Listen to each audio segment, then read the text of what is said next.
ごい雰囲気良くないですか？もうこれが好きすぎて、ヨガっぽいかっていう。着るとすごいかっこいいです。こ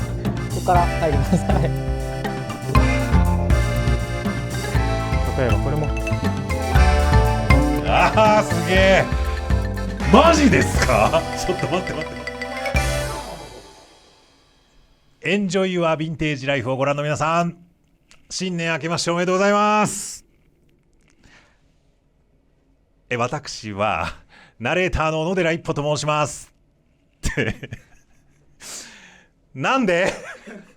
全然いつもと違うし、そもそも俺誰って皆さん思ってますし、きっとなんで俺、いや呼ばれてありがたく来ましたけど、何ですか今日は。今日は1年間出した動画をトップ10をちょっとおさらいしたいと思ったんですけど、はい、一緒にこうおさらいしてくれる方を探していて、実は動画を始めて一番初めに見たよって言ってくださった方が小野寺さんだった。そうですか、はい、僕からしたら一番初めの視聴者だったので、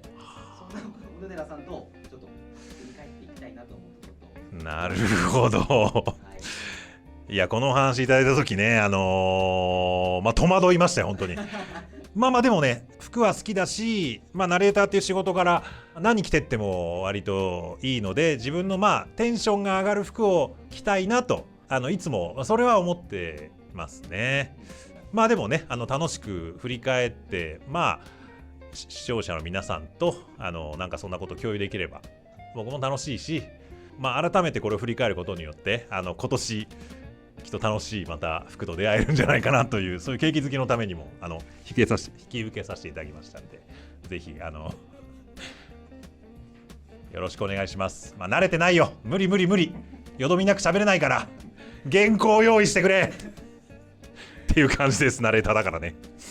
お願いします。じゃあちょっと早速なんですけども、去年1年間で取材したお店の一覧をちょっと紙にしました。うわー、すごい行きましたね。45。一応週1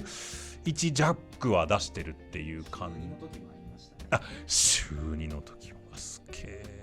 でも確かに何軒かあるんですけど、湯島のサタデーさん、僕割とレディースとかでも全然いいし、なんか超クールよりはポップとかカラフルなものが好きだったり、いざ買おうと思ったらなんていうんですか、合わせがレディースだみたいなことも結構多くて、ちょっと可愛いシャツあったなとか、あと僕が好きそうだったの最近見たこのシグナルさんはなんかちょっとここ俺の好きな服ありそうだななんて思いましたけどね。他にもいろいろは記憶に残ってるもの、記憶に残ってるアイテムとかはあるんですけどね。普段はどのぐらいの古着を着られる？私服で着る割合が多分ちょっと前はもっと多かったんですけど、今は僕ナレーターもやってるんですけど、時々アカペラで歌ったりとかステージをたまにすることがあって、近年はねステージ衣装になるような古着が増えましたね。自分の買うものが古着だけどドレッシーな柄があって、ちょっと照明にもなんかテカテカしそうなものがちょっと増えたなとか、そういうイメージはありますかね。あとね、でかくないですかこれどんぐらいの価格入るか、これ 7XL の服ですっていうぐらい、なんか俺の体型をね、おっさん体型を隠してくれる近年のビッグシルエットバイアリーに乗っかってですね、自称もっちょりボディなんですけど、このもっちょりのラインを隠してくれるようなこのでかさ、この大きめの服も好きですね。なんで俺の服なんか 5L、4L、3L、これ 7L みたいなのが近年多かったですね。小野寺さんにとっての M サイズが XL 以上から。そうですね、はい、そうです。まさにそういうことだと思います。そんな小野寺さん知らなかったお店とかもいっぱいあったと思う。いや、ありました。一緒にじゃあトップ10、はい、こんなお店あるのでちょっと一緒に見ていただきたいなと思うので、ちょっとせっかくなので VTR 振りをちょっと10位から7位までいくのでお願いします。わかりました。一応ね、ナレーターっぽくもありますね。ではまず10位から7位ご覧ください。どうぞ。第10位。こんにちは。アナグラムという古着屋をやっています中川と申します。スタッフの塩本です。よろしくお願いします。お願いします。80年代とか90年代の、ヨーロッパのリアルクロージングなどを着つつ、アメリカの、T シャツやったりとか、ヴィンテージとかをこうミックスしているお店です。ヨーロッパ古着って言ったらやっぱり、ミリタリーとかワークっていうのは結構もう認知されてるというか、結構皆さん知られてる古着だと思うんですけど、本当に街行く人々が当時着てた服ってまだまだこう面白いというか、掘られてない部分がたくさん、そこに興味を持って、本当集めてるって感じで、この辺りは、季節柄なんですけど、こうリネンのシャツやったり、リネンのスラックスだったり、ユーロのリネンスラックスなんですけど、ちょっとくすんだような黒とも言えない、ネイビーとも言えないブルーグレーみたいな、かっちりとも着れますし、きれいめな感じで、生地めちゃくちゃいいですね。本当に生地はめちゃくちゃ意識してますね。やっぱり生地から出る洋服の雰囲気ってめちゃくちゃ重要なんで、これ触ってもらったら分かるんですけど、ガシッって感じのリネンとかやっぱり気になりますよね。服に使われるようなリネンっていうよりは、カバンとか本当もうちょっと強いものに使われるようなリネンですね。こういうのはこれもガシガシですね。ガシガシのプルプルですね。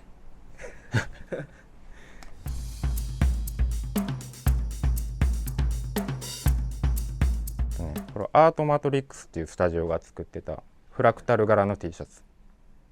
フラクタル柄っていうのは、フラクタルアートは後でちょっとしばちゃんが詳しく説明してくれると思います。僭越ながら。だからフラクタルアートっていうのは、いわゆるこう絵画とかの手で描かれるものとは違いまして、いわゆるシステムとかの数式ですね。フラクタルの数式っていうものを組み合わせて、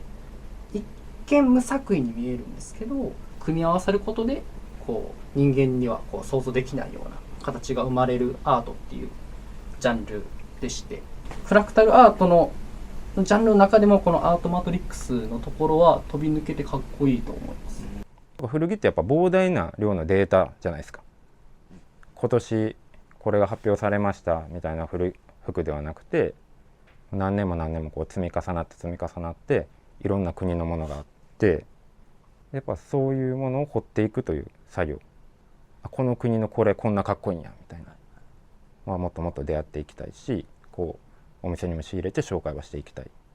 です。第9位。下北沢のベターで店長やらせてもらってます。ベタです。かっこいい。でもちょっと緊張しちゃうな、この人が横乗りっぽいイメージで、基本アメリカベースかな。もともとこの通りうちしかなかったんですよ、古着屋。ちょうどコロナ入る前で駅の形が変わったりとかして、こっちはもうほとんど廃れた時代だったんですよね。だいぶ今も栄えて古着屋さんいっぱいあるんで、また面白いなと思いますけど、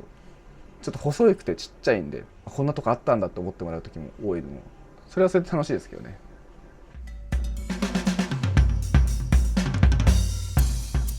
紹介させてもらうなら、ちょうど何ですかこの人の偏愛古着は。ラルフのポロスポのハーフジップナイロンシャツ。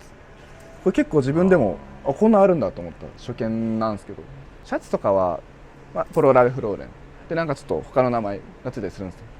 よ。珍しくシャツジャケットっぽい中でこういう2つ長、ヴィンテージキャンプとかいろいろネームがつくんですよ。これフライトプルオーバーっていう、この感じちゃんと、watch付きのポケットでフライトっぽいディテールで、ここまで作るとラルフ結構後ろ手抜くんですけど、ちゃんと裏もちゃんとやってるなっていう塩梅と、これチンインストついてて、ほんとシャツとジャケットの中間の、こういうのあったらいいなみたいな、こういうの作ってみたいなみたいな自分の中のイメージってあるじゃないですか。を大体作ってもやっぱラルフなんで、この感じはかなり自分が思うラルフローレンの好きなものが詰まってはいるなとは思いますね。これは本当一押しですね。改めてラルフって何があるんですか？やっぱその誰でも知ってるのをこうやってオーセンティックなアイテムが多いイメージの中で、いやかっけ大体何でも作ってるんですよね。いいなと思うところで言うと、古着屋としてはというか、確かにこれないなみたいなのを、これとかだとAW ですけど、オイルドジャケットみたいな、大体バブアーのイメージだと思うんで、バブアーじゃなくてこういうちょっとハンティングっぽいディテール感。バブアー、俺このチャンネル見て勉強したから。自分で言うのは難しいけど、バブアーすら知らなかったから俺は。これ確かにないかもなみたいなのを作ってくれてるイメージというか、当時その20代前半の時とかお金あんまないじゃないですか。ヴィンテージのアイテムが欲しいけどヴィンテージも買うほど金がないみたいな。ヴィンテージのアイテムをちょうどギリギリ買えるぐらい作ってくれたんですよ、ずっと。ラルフローレンの値段が上がる前とかそういうのもあって長くお世話になってるなっていうのは思いますね。第8位。どうもいらっしゃいませ、古着屋しみです。中目黒で、古着屋をやっていて、去年2023年の4月にオープンしましたはい、お願いします。きっかけは YouTube です。 YouTube で今35なんですけど、30歳ぐらいの時に始めて、でその時は古着のなんていうかこう YouTube の動画みたいなのなかったんで、それで名前も古着って調べたら出てくる名前にしようで古着屋で、僕のあだ名みたいな、ほんと安易なんですけど、なんか僕の持ってる古着自慢しようみたいな、そういうなんかノリっていうかで投稿していって、ちょっとずつ見てくださる人が増え、でその流れでお店ができたっていう感じです。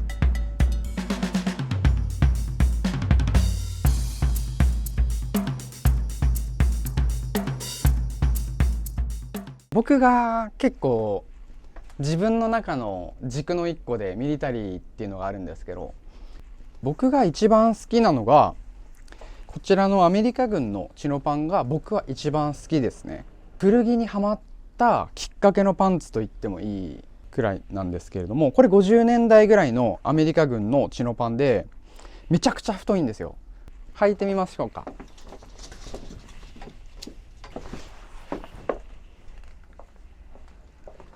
これが50年代のフラップのついた USMC のチノパンです。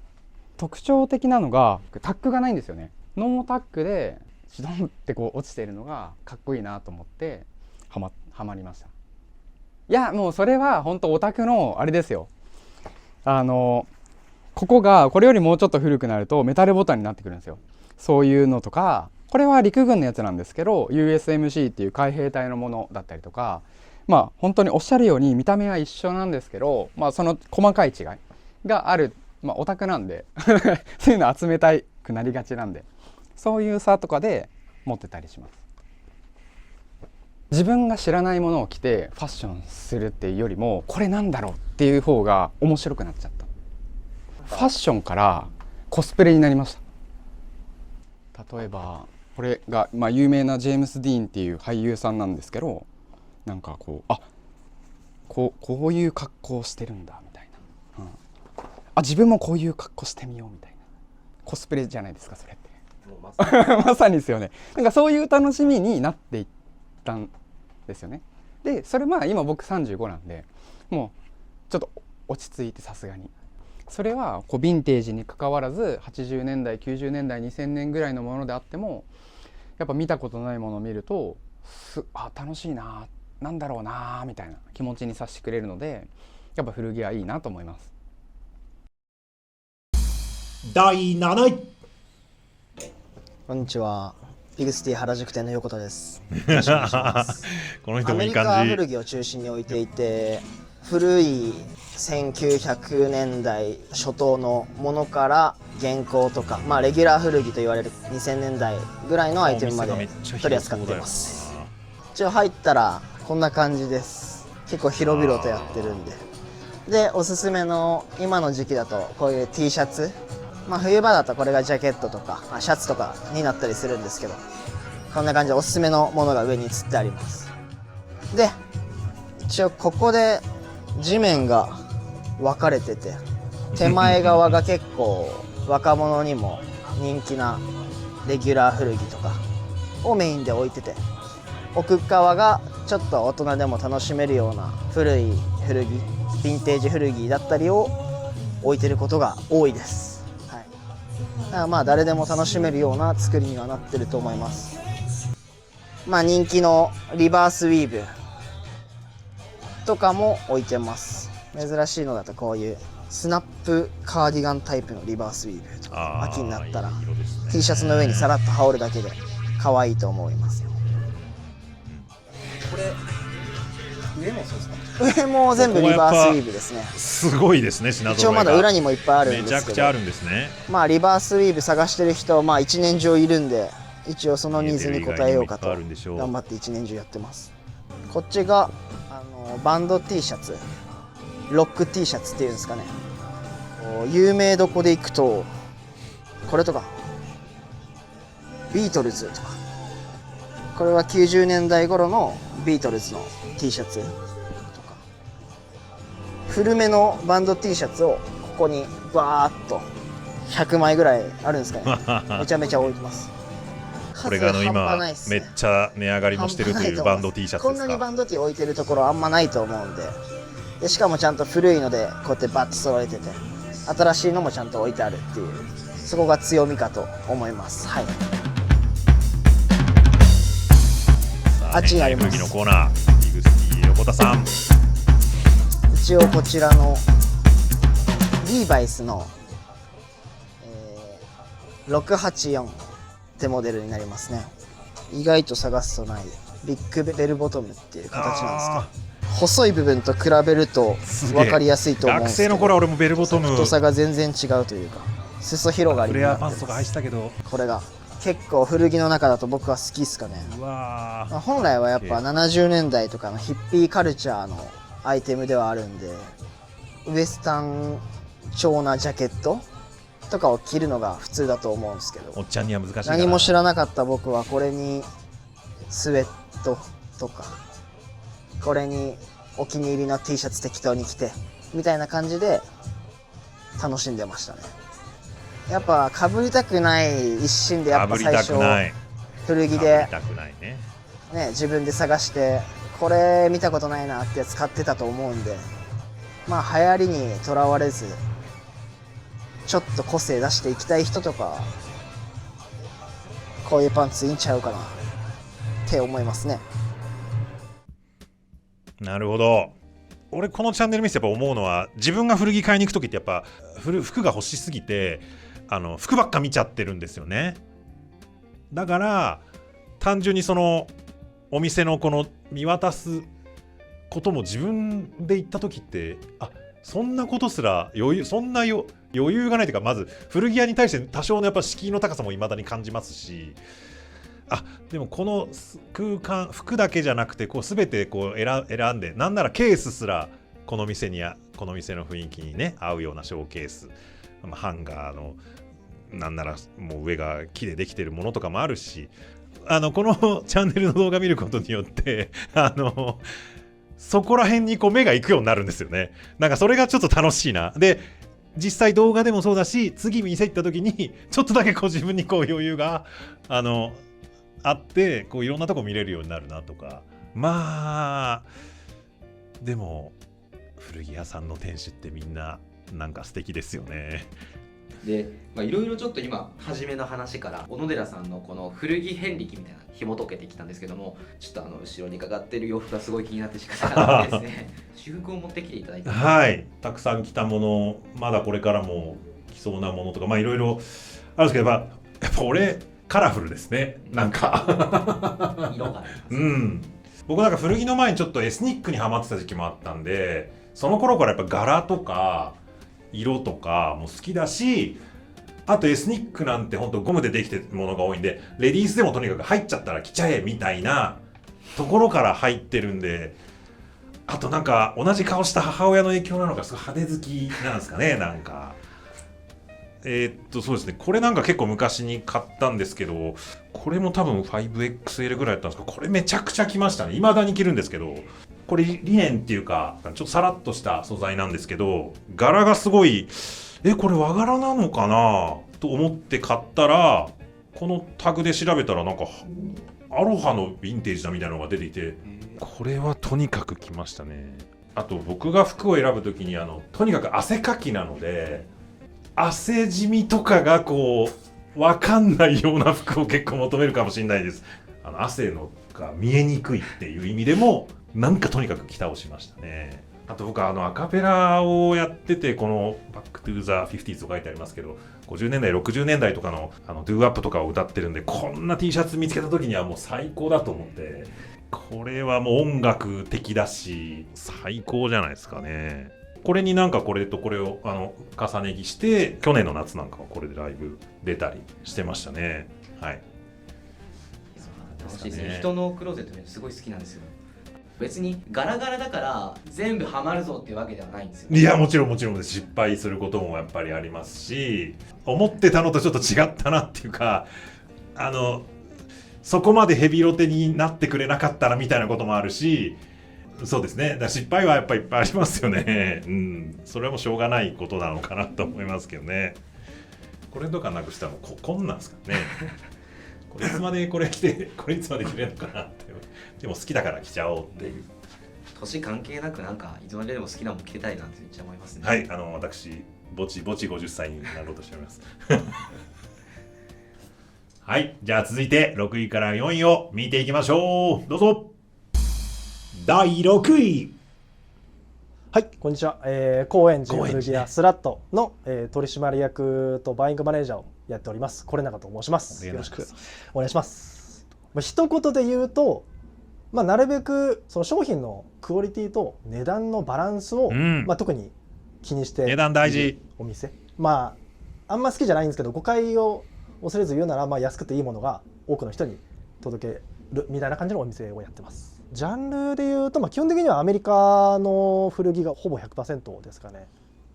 これはまあ半袖のシャツなんですけど、基本的にはまあラルフ・ローレンやあとブラックス・ブラザーズとかをメインに取り扱ってて、これもね、いいですね、結構ご家族でご来店いただく方かなり多いんですよね、週末とかで。その息子さんに買われるとか、あとはそのお父さんとお母さんが一緒に選ぶみたいな風景も結構うちだと定番であるというか家族で古着行くの面白いな。地域に根付くのもあるし、生活に全然取り入れられるようなこの辺のアイテムがそういうことで、値段も手頃にももちろんしてますね。ラルフって古着好きじゃなくても一度は聞いたことある。はいはいはい。結局ラルフって何がいいんだろうな。どうなんやっぱでも僕が思う感じだとやっぱバランスがいいんじゃないですかね。その服をずっと好きな人の感性と、これから初めて自分の服を選ぶみたいな人の感性って当たり前ですけど、その違うじゃないですか。その好きなところとかも違うんですけど、でもそのどっちにも響くような作り方をしてるっていうのは僕ラルフ・ローレンの魅力だとは思います。例えばその、さっき見たシャツとかもなんかこのチェックの色味とかはやっぱ60年代の本当のアイビールックとかを意識して作ってると思うんですけど、でもそのシャツって結構サイズちっちゃかったりとか、やっぱそのこれから服を選ぶみたいな人って着にくかったりするんですけど、そこをカバーできるようにサイズちょっと大きめにしたりとか、生地もたくさん洗っても全然たくさん着れるようなタフなものを使ってたりとかするので、そういった意味でその多くの人に楽しまれてるとか愛されてるのかなっていうふうにはなんとなく思ってはいますね。それぐらいやっぱりその世界中で愛されてるにはやっぱ理由があるっていう感じじゃないですかね。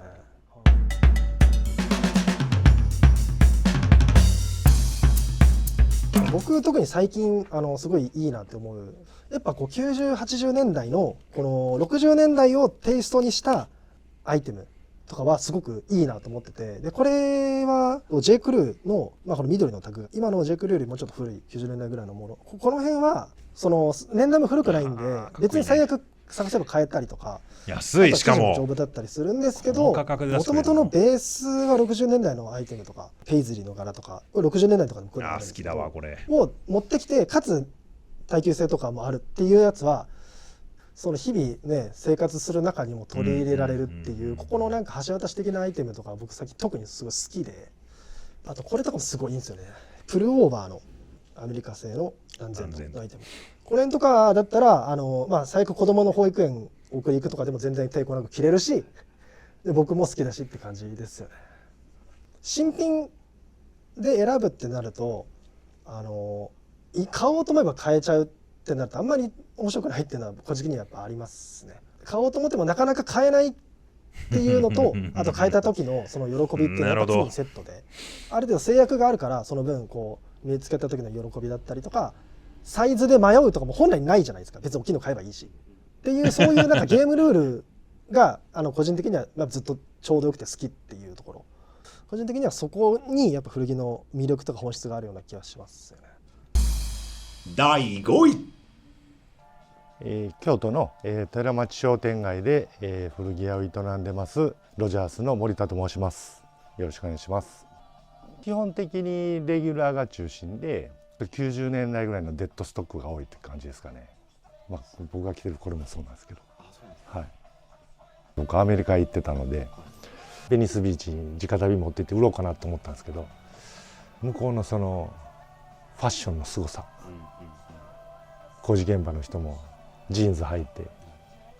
カーハトのタックジャケット着て黄色のヘルメットかぶって、これ直旅じゃないなと思いましたね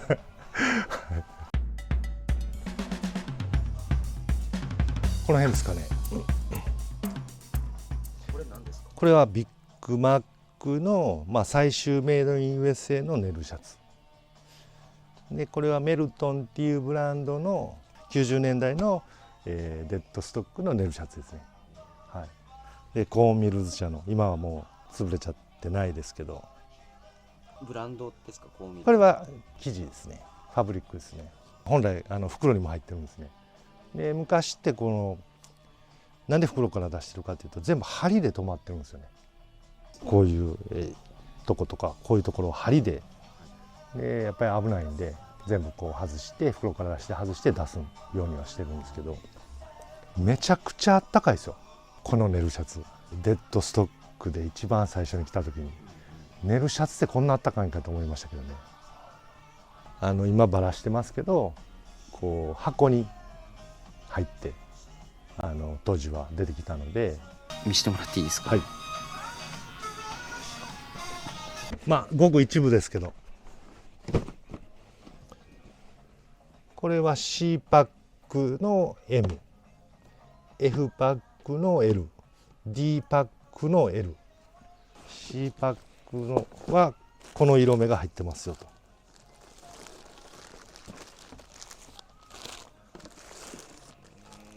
針はこういうところですね。反対側も、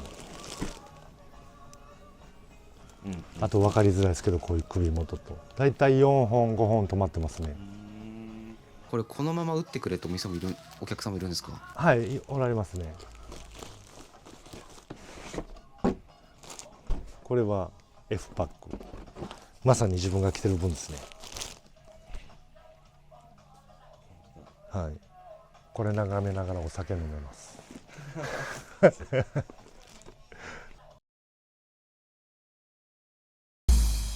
第4位。こんにちは。南青山で、キットヴィンテージという覚えてる木内と申します。木内さん。よろしくお願いします。5年前ぐらいから相方と2人でユーミー&キューティーっていう YouTube 古着の YouTube チャンネルをやってるんですけど、で僕の名前はキューティーでそれをなんかもっと呼びやすくというか、あだ名みたいに呼んでもらえるお店の名前が良かったんで、ちょっと略してキットヴィンテージっていう名前にしました。メインはやっぱヨーロッパヴィンテージが置いてあります。買い付けもフランス、ベルギー、オランダ、ドイツ、結構ごちゃごちゃっとしたブティックが好きなんですよね。綺麗に並べられてるお店よりも掘らないと何も見つかんないようなブティックが好きで、世界中からみんな買ってきてくれてるわけですもんね。そう、なんかシンプルで凝縮してるのもいいんですけど、なんかごちゃごちゃしていいかなって最近思ってます。結構来た方におすすめしてるのはオランダ軍のトレーニング T シャツですね。ボディはネイビーなんですけど、リブはブラックでリブがついてて、で補強されてるんでめちゃめちゃ着倒してもよれてこなくて、生地もちょっともちっとしてて着心地よく着てもらえますね。僕はもう毎日着てますね最近。僕無印が好きなんですよ。無印が好きなんで、なんかいらないんですよね。何もいらないプレーンがいいんですよね、なるべく。でもヴィンテージって経年変化によって、結構個性出るじゃないですか。なんで、何も印がなくても一点一点違いますよね。一点物も多いし、なんで勝手に古着を着てると無地で集めても勝手に個性は出てくるそうだそうだ。モールスキンももう完全に素材ですよね。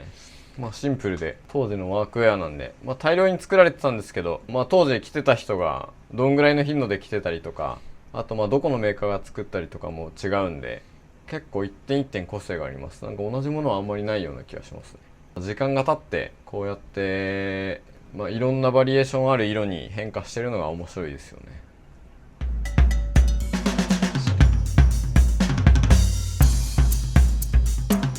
今はちょっと最近変えたっていうのもあるんですけど、フランス軍のパラシュートジャケット、1950年代の TAP4753 っていうパラシュートジャケットの結構古い形のものですね。いやこれ見た目よりも着るとめっちゃかっこいいんですよね。これ着ますか。これはもう自分用にしたいぐらいサイズが抜群にいいんで、こんないいサイズないんですよね。正直売れなくていいかなと思ってますね。なんかこうそういう珍しいもの買ってきて、斜めのこのポケットとかもかっこいいね。なんか自分も楽しむし、でそれでお客さんもこう楽しんでもらえてぐらいの感覚で買ってきてますね。そこにあるものふわっときた感じなのに、本当めっちゃやっぱ好きなもの並べてるんですね。そうなんですよ。あと取材してて何がいいって、店主さんが洋服見せてくれた時に、これめっちゃ好きなんですよって言いながら、顔がね僕好きなんですよ。今見てもらった中だと YouTuber さんが古着屋さんをやられてるっていうのが結構ね、そうなんですね。小野寺さんは古着系のYouTube とかって普段ご覧になってされるんですか？関連動画とかでやっぱ出てきたりとかして、その YouTuber さんが古着屋さんに買いに行くようなものはいくつか見たかな。あとはさらばの森田さんがなんかすごい古着屋行ってるのとかいくつか見たような気がしますね。それでいうとうちのチャンネルはそこの高いもの買ってみたっていうとこはちょっと違うんですけども、いやでも絶対そうじゃなく、入ってみようかなって思わせてくれるっていう意味ではやっぱこのチャンネルはすごいありがたいですけどね。でもそうやってね、皆さん見てくださってここまで続いてチャンネル登録者数増えていってて、本当すごいことですよね。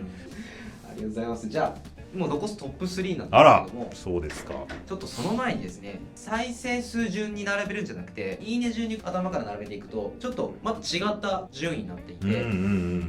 番外編としていいねが多かったお店をいくつかご覧いただこうかなと思います。おお、どういうみんないいねをつけてる、どういうつもりのいいねをしてるんですかね。面白いね。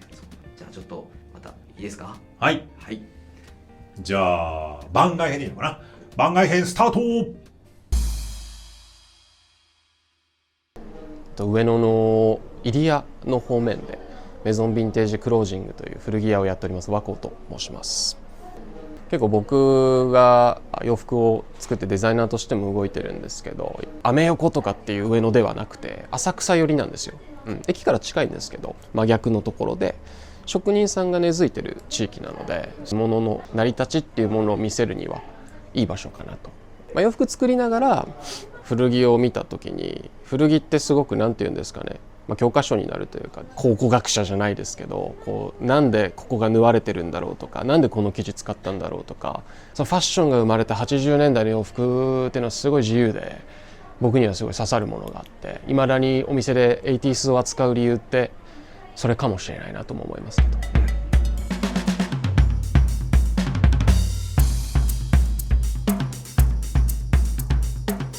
僕が実はイギリスに住んでた関係で、うちのメゾンってその 50/50 で古着も好きなんですけど、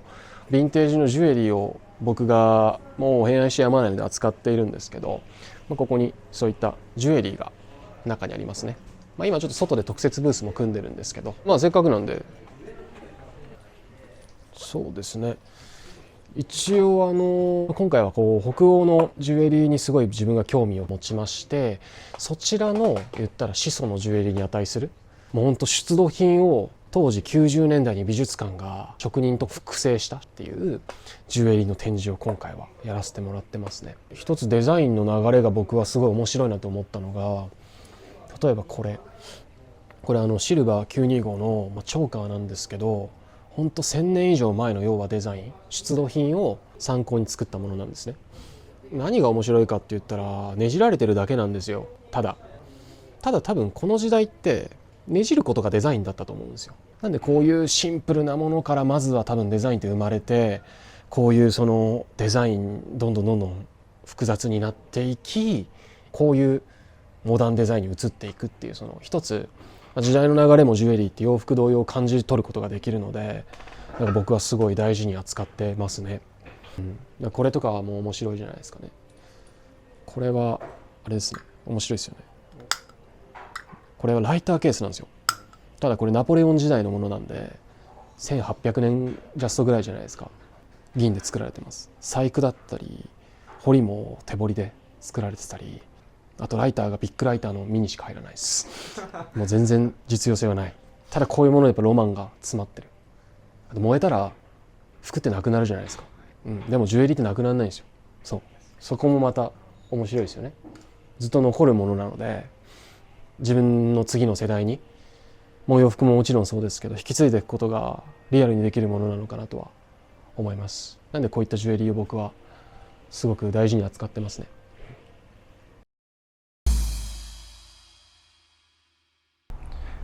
こんにちは。浅草橋で古着屋をやっておりますバウトのオーナーの天野と申します。よろしくお願いします。もともと場所は関係なくって、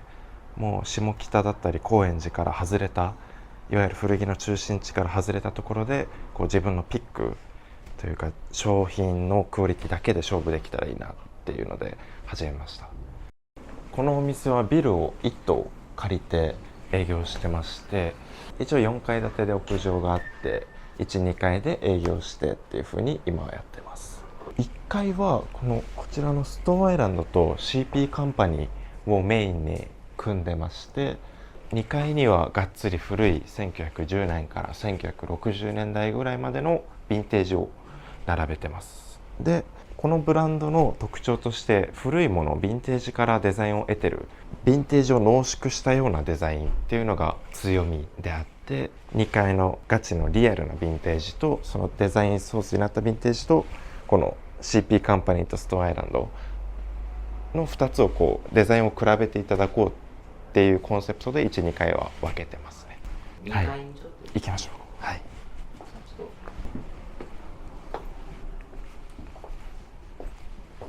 2階は昔のワークウェアだったり、こういったミリタリーウェアだったりっていうのを中心に展開してます。うちは結構レザーが強くて、っていうのを僕自身がレザー大好きなんで、この辺のやっぱり空軍とかバイカーとかが着用してたものがやっぱデザインとしてかっこいい。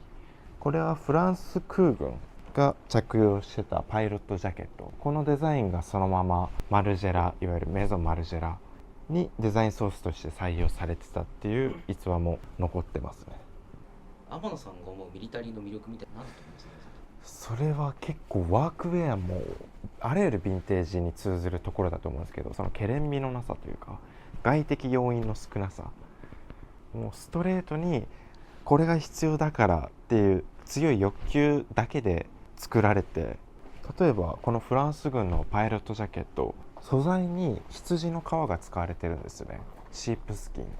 基本的にレザーって牛革が多いじゃないですか。でシープって牛革に比べて弱いし剥がれやすいんですよね、銀面だったりっていうのが。でなんでシープ使ってるかっていうと、これを水に浸すと細胞が水を吸って浮くんですよね。でパイロットが追撃されて海に落ちた時、その救護が来るまでに何秒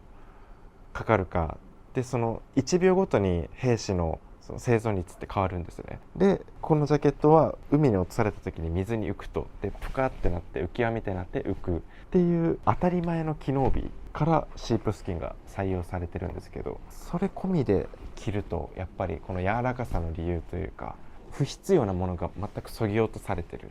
1グラムでも軽くしたり、もう全部が理にかなってるっていうのがストレートにかっこいい理由かなって思います。はい、こんにちは。台沢でムーという古着屋をしている岸と申します。よろしくお願いします。名前は飼ってた猫の名前ですね。僕が前働いてた古着屋がチャッピーっていうんです。でチャッピーの2号店がメチャなんですけど、でチャッピーはチャッピーの社長の飼ってた猫メチャは店名の理由も意外と面白いの多いですよね。なんで僕はもう飼ってた猫の名前がムーなんで別に特に迷わない感じです。商品のラインナップがすごい幅広いと思うんですよ。なんでまあ幅広く深くっていうのが僕の中のイメージですかね。ああ、はいはいはいはいはい、スパンコールね。今回買った。そうまあこれもね着る人いるのかな。いや俺これ結構着たいと思ったよ。俺僕買い付けることが多くてスパンコールの服は。まあ1回買い付け行ったら2、3着なんですけど、実際アメリカにスパンコールの服ってめちゃくちゃたくさんあって、でこんな感じでめちゃくちゃに見えてもかなり僕選んで買ってきてます。まあ、これとかクルーネックで黒でちょっと大きい、これが多分探すと全然ないと思います。でこのジップタイプにしても普通に着れるやつなんですよ、僕の中では一応。もうこれが意外とない。これドリスパン乗ってんのパンツなんですけど、僕もこれ届いてどうしようかなと思いましたけどね。自転車乗る時とかちょっとやっぱ座りにくいし、もうでも気にしてられないですよこれとかは。でもこういう服買わないと多分もう楽しめないですね。こう古着を僕はよく見せるための新しいブランドなんで、古着がこうよく見える服って感じですね。これは多分今もう無地で大きくて都合のよくて素材がいい服ばっかりなんで、それはもう着る意味がないというか、それだったら別に高くていいブランドじゃなくてもいいのかなって僕は思っちゃうんです。これもめっちゃ高かった。16万いくらするんですよ。ああすげえ。めっちゃ高いじゃないですか。このパンツが。でも欲しいって思ったら買わないとわからないじゃないですか。だから買うかみたいな。買うかってもうめちゃくちゃ欲しくてやったとかっていうか、あ買うかみたいな感じです。いや面白いな。ここ面白かったんですよね。なんかいいねついちゃいそうですね。確かに。これはもう小野寺さん衣装的なこともあると思ったら、はい、好きなのかなと思って。いやいやこのねこの壁にかかってるスパンコールの絵覚えてますけど、それどうなんですか、提案でちょっと次のライブスパンコールにしないみたいな。わあいいですね。今年やってみようかなそれ。みんなスパンコール着れるかな。そういう視点でなんか洋服選ぶの楽しそうだなと。普段着れない。いやそうですね。それはなんか俺の一個。普段もそうだけどステージでもテンションこう上がる服着たいなと思ってね、選ぶの楽しいですよ。続いてなんですけども、残すとこ3点。はい、見ましょう。いよいよベスト3。いや俺も楽しみです。じゃあ見ていきましょう。第3位。こんにちは、渋谷の富ヶ谷で古着屋やってますおきどきの吉澤です。よろしくお願いします。お店の名前自体はこれもともとお店が僕は2代目みたいな感じで、もう1970年代ぐらいから、先代がやってた店を、20何年前に、引き継いで今僕らでやってる感じなんで、だからお店の名前自体はその先代がつけた名前なんですけど、おきどきっていうのはOK みたいな、フランクに言う OK みたいな。昔おきどきって飲食店あったの。トータルそう1970年代ぐらいから多分あったりするんで長いっすよね。本当にずっと続いてる古着屋さんだとしたら結構渋谷界隈だと一番古いかもしれないですね。サンタモニカとかうちの店とか。俺でも知ってるな。基本的に全部アメリカの古着ですね。あんま古ければいいっていう考え方で買ってなくて、今僕たちが着たいものとか今っぽいものって感じですね。うちもこんな感じでラルフ・ローレンのスイングトップこういうのあったり、こういうの襟がコーデュロイなんで珍しかったりしますね。ラルフだったら何でもみんなやっぱラルフはもうそんなことないですね。もういいものだけですね。基本的にちょっと新しくなりすぎちゃうと細いんですよ。形がアームが細かったりするんで、なんか物はいいんだけど形がなっていうのが多いですけど、この90年代ぐらいだとこうアームもすごく太くてなんか今っぽいシルエットになるんで、で意外と僕毎回仕入れる時に試着して買うんでバイイングするんで、だから見た目がいいけど着たらかっこ悪いっていうのよくあるんで、ほぼほぼいつも試着して仕入れるようにしてます。吉澤さん、これはもうヴィンテージだ、デニム、基本的にヴィンテージのデニムですね。この中は基本的になんか10万以上とか高いものばっかですね。これが502のビッグ E ですね。すごく色もいいですし、いいなと思うんですけど、ただ値段がね33万円ですね、これで。33万。こういうのもいいんですけど、ちょっと高くて買えないし、これ買ったところで毎日履けないじゃないですか。気使っちゃって気使っちゃってなのでそういう方はちょっとまたこっちになっちゃうんですけど、こっちの90年代ぐらいの501、主にこの辺が全部90年代のアメリカ製の501だと1万これが8000円ぐらいですけど、1万5000円ぐらいからいろいろあるんで、この辺はうちの店では人気ですね。まだ買えやすい値段で、毎日履ける、っていう感じで。なんか着れるってことが結構キーワードなんか大事だったり。そうです。着れるのは一番大事ですね。基本的に着てかっこいいもの、おしゃれなものっていうのが僕は結構好きで、昔から。第2位。三軒茶屋でアスという古着屋をやっている上村と申します。アスっていうのは2000年に店を始めたんですけど、その時にパートナーっていうか一緒に始めた友達がいて、それが佐藤って名前で、僕上村なんで U と S を頭文字取ってくっつけたらUS になるなって、アメリカも好きだしアメリカからの輸入だから US でいいんじゃないって最初になったんですよ。で US だとちょっとひねりがないから、自分たちのって2人だったから私たちのってことで US にしたらいいんじゃないってなって、それが最初の名前の由来ですね。じゃあちょっと中で見てみます、店の方はいはい、じゃあどうぞ。はい、今日は暑いですからね。はい。すげえ、うわ。この辺は基本新品。ここ新品も売ってたりとかね。具体的にアメカジ全般っていうか、バイク系だったり、スケートもんだったりですね、ワーク系の服だったりとか、ちょっと奥も広いんで奥も行ってみます。これはリメイクでハンティングジャケットを解体してベストに作り変えてて、もともと本当にオリジナルでこういうのもあるんですけど、古着として弾数が少ないんで、もともとはハンティングでパーンって打って獲物をこの中に入れたりするんですけど、取った獲物をゲームポケットっていうんですけど、ちょっとでかいポケットなんでバッグを背負ったりするのが嫌いな人とかには最適かなみたいな。これとか面白いですけどね、うちのオリジナルでプリントなんですよこれ。要はこの色落ちと壊れ具合がかっこいいから、ヴィンテージのデニムを写真に撮ってそれを転写してるんですけど、でイージーパンツになってるんで、ウエストがフリーサイズになってて履き心地が良くて色落ちがいいみたいなちょっと騙されますよね。柄を自体をプリントするってすごいね、面白いな。集めてるのはこの辺、リーのジーパンが好きで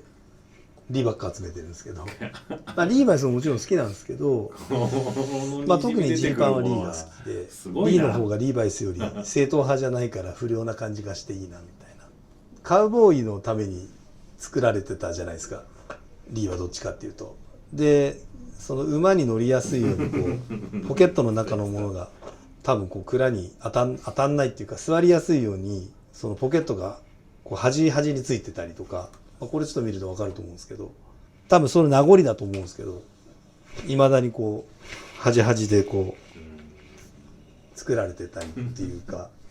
なんかそうですね、昔でいう馬が今だったらやっぱ鉄馬っていうか、いやーかっけえこれなって思うから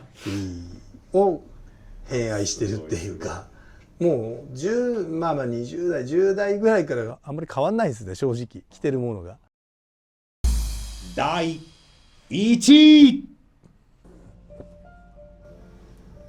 はじめまして。ああホーミーズの代表の桑原です。キャプテン。俺だからキャプテンですよ、この人は。ホーミーズの店名のよく聞かれるんですよね。これアメリカの、スラングになるんですけど、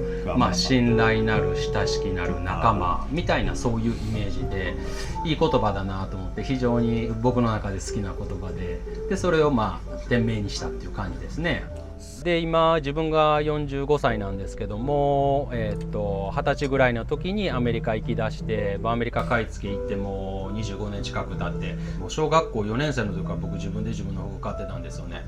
一番最初に古着屋さん入った時に普通のスウェットよりペンキまみれのスウェットを買ったの覚えてますね。ペンキまみれの服を買ってそれを買ってその場で着てマクドナルド行って、もうそこまで覚えてますね。はい、もうみんなからすごい目で見られましたけど、それぐらいやっぱり自分の中で好きだったんでしょうね。それが今でも45歳になって今でも好きですね。この辺がうちの真骨頂ですね。よくボロの美学って言ってますけどね、本当に加工なしですからね、全部リアルな。これは俺はまだ凝らせないよこれ。このまんまで見てくれ、このまんまでどうですかっていう感じでやってますね。カバーオールもありますよ、こんな感じでね。すごいですよね。いやーすげえ。すごい雰囲気ですよね。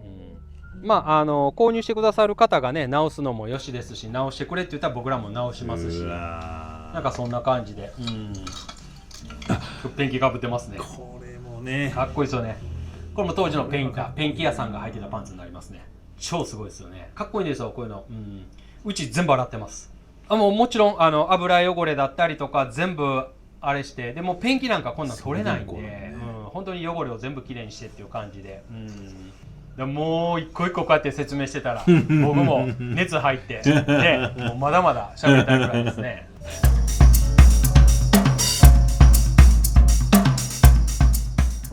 自分が仕入れ行って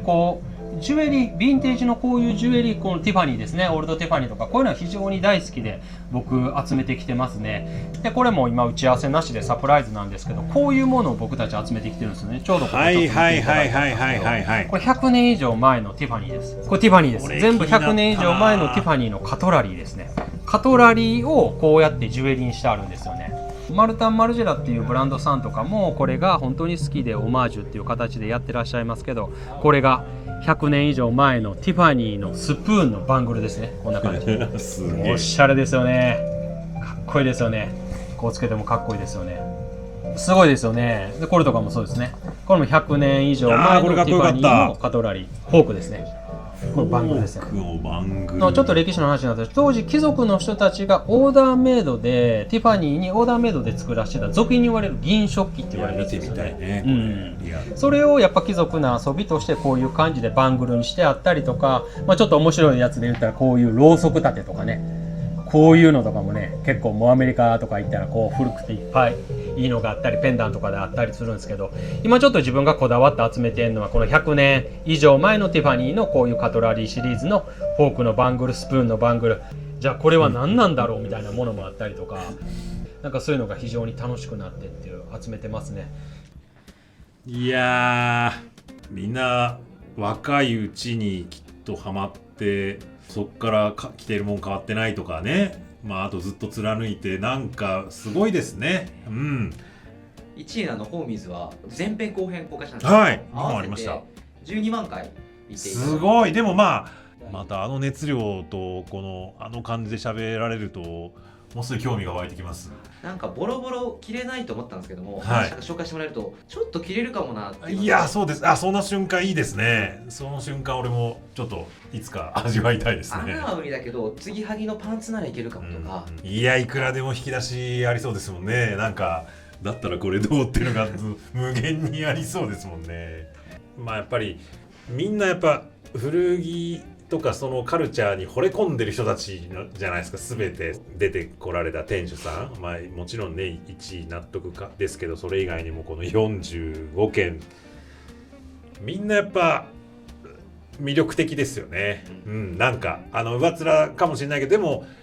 なんかやっぱこだわり持ってそれをお店としてその場所というものに体現してる人ってなんかやっぱこう魅力的だし、怖がらないでちょっと話してみたいなと思います、本当に。同じアメカジでもこうお店が違うと全然違うなんで、もうまだまだ全国にいろんな古着屋さんあるんで、引き続きね楽しみ方はそれぞれだけど、このチャンネルのおかげで僕もすごい見方というかなんだろう、その敷居というものがこうちょっとこうなんか下がったような気になってますしこう思ってるうちにねどんどんこう行きたいなと思いますね。ありがとうございます。ただ今回これで最終回なんですよ。え？チャンネル。マジですか？ちょっと待って嘘でしょちょっと待ってなんでやばい、何これ、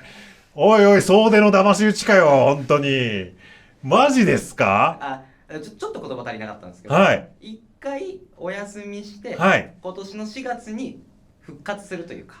よかった、危ねえ、なんだよもう危ないよかった、最終回わけのわかんない出てきて終わったわってやめてください。よかったいいですね。そうか、じゃあしばらくお休みして。そうなんです。なんでまだ4月に向けてどんどんいろんなお店取材していきたいなと思ってるんで、お店さんの方からもし取材してよかったら取材してくださいっていうふうなご連絡いただけるとそれもまたいいなと思いますし、ちょっとキュッとなりましたわ、なんか怖い変な汗かいてきました。よかったよ、そう大丈夫です。ここはね空間があるんで大丈夫なんですよね。でもよかったです。そうか、じゃあね、いろいろ力を蓄えてまたいいね、また動画を4月から出せるようにっていうか、皆さんもっとねコメントをしていただけたら、もう本当に皆さん制作の皆さんのエネルギーになると思いますんで、実際もうどのね動画でもいいんで、実際行ったよとか買ったよみたいな、もしくはなんかねどう思ったかみたいなことも全然そういう反響が一番多分嬉しいはずなので、ぜひお休みのね間もたくさん見ていただいて、どんどんコメントしてくださいお願いします